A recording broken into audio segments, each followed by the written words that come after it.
Hello everybody out there. We're back again with another version of zombie trivia, where we all going to learn something about zombies tonight, something that you may not have known. But we're going to learn tonight. We're going to learn something new. You got to be learning every day. If you don't learn something every day in life, life gets boring.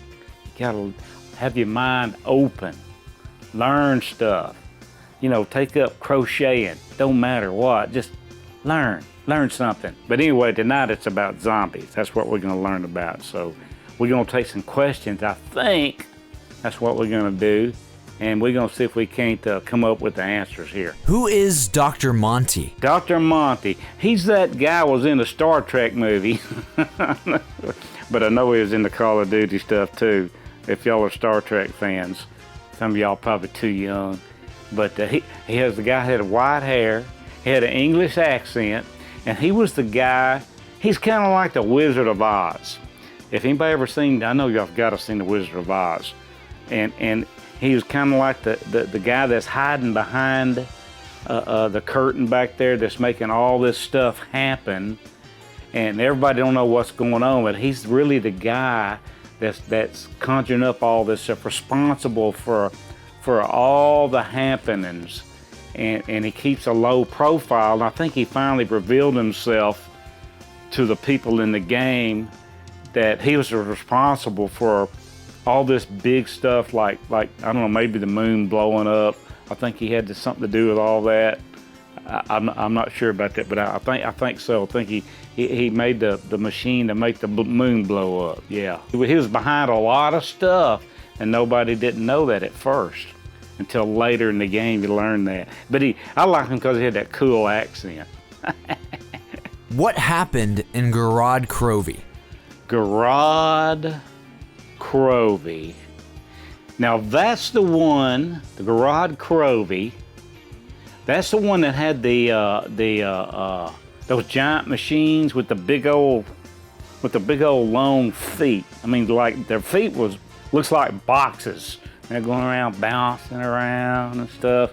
And these big machines, and I guess they were the giants. They were really called giants, right?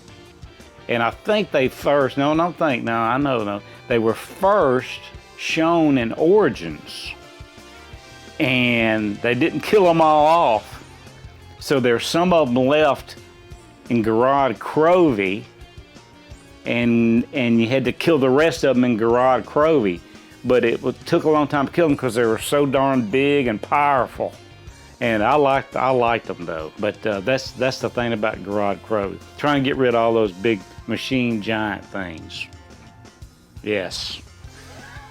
Who is Russman? Russman, boy, what a cool, they could have called him, I think they should have named him Cool Man. He was just cool. Like if you don't see somebody that's cool, you call Russman because he talked like this. I think that's the way he talked. Hey guys, just get over here and there's some zombies out there in the woods, and I think we better get our guns and go kill us some zombies tonight. Though his voice, I really loved his voice. I could just listen to him talk all night long with that accent. That was Russman. He kind of had a little, I think this little hair on the sides, kind of going bald on top. Kind of like I'm going to be in a few years, but I'm not there yet. See, I still got my hair, and I'm not hiding baldness with my hat yet. Probably won't be too long. But yeah, Russman, he was always looking for zombies that's out in the woods around, and he had that cool voice. Hey guys, there's some zombies out there. I love Russman. What is the wave gun? That is that gun. It's kind of like, I know everybody that plays Call of Duty and zombies, they're so young, they don't remember the Jetsons. That was an old cartoon. Back when I was growing up, it was so futuristic, and they had a pistol. The way they shot guns back then, it was like a early version of Star Trek phaser, sort of. And the Jetsons, and it was kind of similar to the gun that they had. Yeah, and it's kind of what it did was it shot out when you pulled the trigger. These waves, like sound waves, would come out, a whole bunch of them, and instead of just killing one zombie, it killed a whole bunch of zombies. So if you get out and about and attacked by a bunch of zombies at once, you want a wave gun. You don't want just some old pistol, just shoot one bullet at a time, you know, and like that. You get killed. You want a wave gun, man. You should kill a bunch of them. You always want a wave gun. That's the thing it's the next best thing to the people shooter, the PPSH, wave gun. What is the location of Shangri-La? The location of Shangri-La.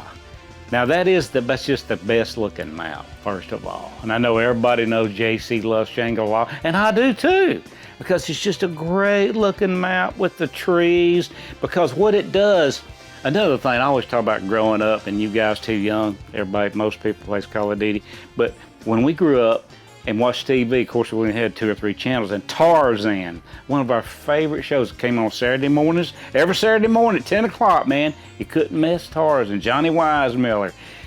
And it was always in the jungle. You loved it, you know, because it was so different than where you lived, the jungle. Shangri-La, to make my point, is kind of like that. It's so different. You know how everything in shooting and Call of Duty and all the other shooting games, it's all buildings and streets and like Grand Theft Auto, running around in cars, flipping over and murdering people and all that stuff.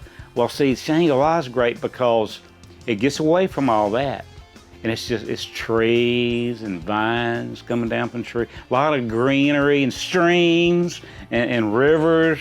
It's like going on vacation to the mountains, except you can do it and play Call of Duty at the same time. Was that the question? I can't remember. What's the location? Oh, the location. That's what they was asking about. I got sidetracked there for a minute. But yeah, the location, Shangri-La, was early Earth, before Earth got civilized and all that stuff. It was Earth back hundreds of years ago. That's where Shangri-La was before it got civilized. The Earth. Yes, that was Shangri-La. Are you sure? No. What is the MPD? The MPD. Okay, now that is that pyramid thing. That pyramid thing. That's where it had to do with Samantha was in it. Was in the pyramid thing. You know, kind of like in Egypt. You know, they always bury their pharaohs in pyramids and stuff. So I guess that's where they got the idea for that. That's what I'm thinking. So because Samantha was anyway, you know how her soul got taken out or something like that. You know, it's kind of hard to, you know how that game is, all the circle things they hook together. It's kind of hard to put it all together anyway. Her soul got removed, and then her soul, now I don't know what happened to her body once her soul was gone. Somehow her body survives. I guess kind of like the pharaohs and the pyramids, it preserved her body. Her soul got removed, then her soul got put in Richthofen's. Oh, and then Richthofen's soul got stuck inside Samantha's, so they essentially swapped souls in that pyramid. And the pyramid, if they stayed in there long enough, would be able to switch their souls back, to put them back where they're supposed to be, to make things right. That's what that MPD pyramid thing was supposed to do, is to get all that straight. Where was the MPD? So you know how the United States has got this mountain, this underground thing in the mountain, under a mountain in Colorado, so in case of a nuclear attack. And that's where like the president goes and the high-powered important people, they can go there and live for years. They got food and all kinds of electricity, all kinds of generators and stuff underneath that mountain. That's where the MPD was. It was down there in that mountain where the president and all those peoples go. Like, remember the game that had John Kennedy and McNamara and all those guys in it, and Khrushchev. I think it was Khrushchev and all that, and I think they were in there under that mountain, because they didn't want everybody to know that Kennedy was meeting with the Russians, and they're trying to keep it top secret. And that's where they were meeting, as a matter of fact, is in that place under the mountain, so nobody found out about it. And that's also where they had the MPD thing, is in that secret mountain in Colorado. Check it out if you don't believe me. Google it. What does widow's wine do? Widow's wine. That is like, it's like super blood. You know how like red wine looks like blood anyway?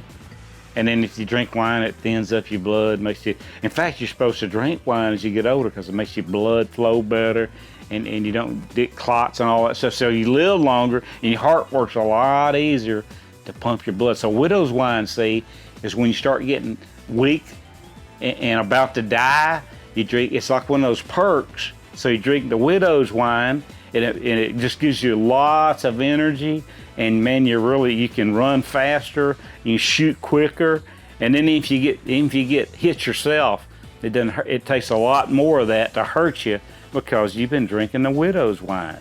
See, so the widow's wine is something you want to try to get and drink as much of it as you can, so you can be stronger and last longer in the game. Because it's hard to do it without the widow's wine. What's your favorite zombies character? Boy, that's a tough one. That's kind of like asking, which girlfriend do you remember dating, when 20 years ago? It's kind of like that question. So you kind of have to think for a minute. So your favorite zombies character. There's so many of them, man. But I would have to say, out of all of them, would probably be Nikolai. I know it's a strange answer, because Nikolai, he's always going, where's my vodka? Where's my vodka?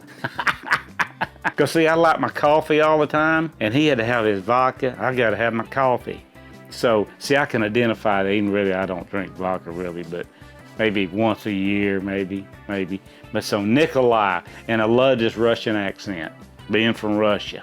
Yeah, Nikolai, gotta be my friend. And I think he wore the hat that always had the little strap that's running down right here like this. He would never have it snapped or something. It's just kind of cool. The hat he had on, and he always going, "Where's my vodka? Where's my vodka?" What happened in Revelations? Now, anytime you have the word Revelations, that means, kind of like in the Bible, except it's Revelation, there's no S. Everybody puts S on. Revelation is usually the end of something, stuff that's been going on. Revelation is always the culmination. It's supposed to explain all this stuff that's happened before. And remember that map with all the circles that connect everything? And then Revelations was what supposed to explain everything that's happened in the Call of Duty. How does Russman, how does Dr. Monty, how does the moon blowing up, how does the MPD, how does the switching of souls in Samantha, how does the kids in the house?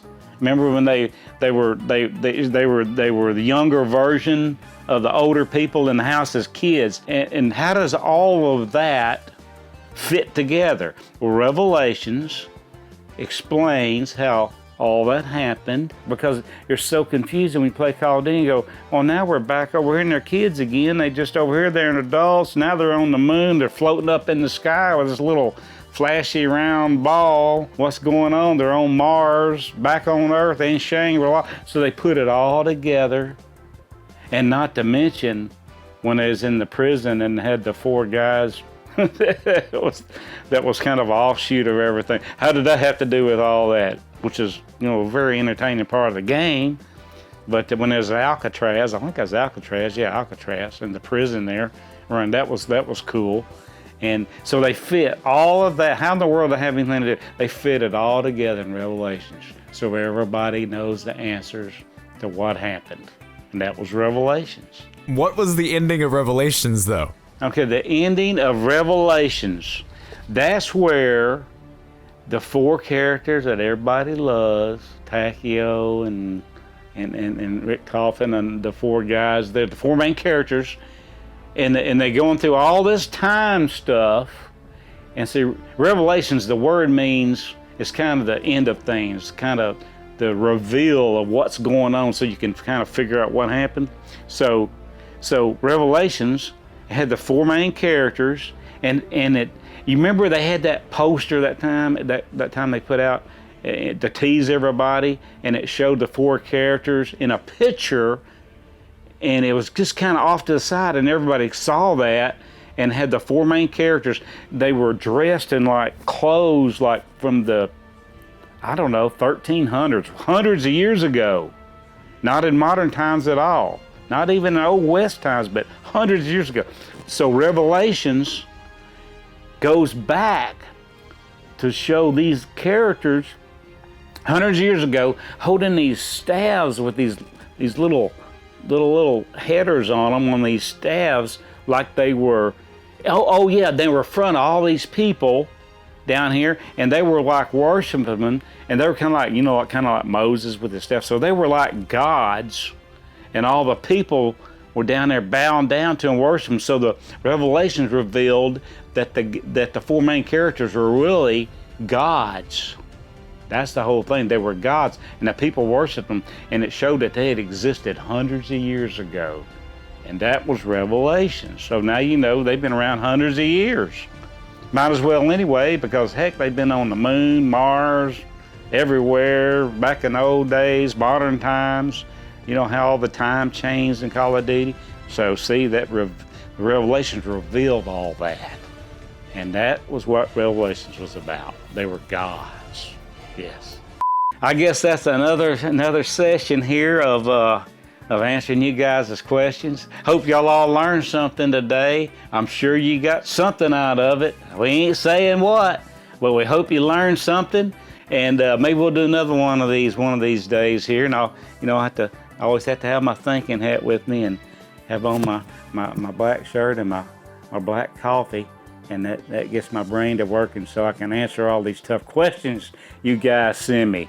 So we love it, and hope y'all learned something. And I guess we'll see you guys on the next one. Goodbye now.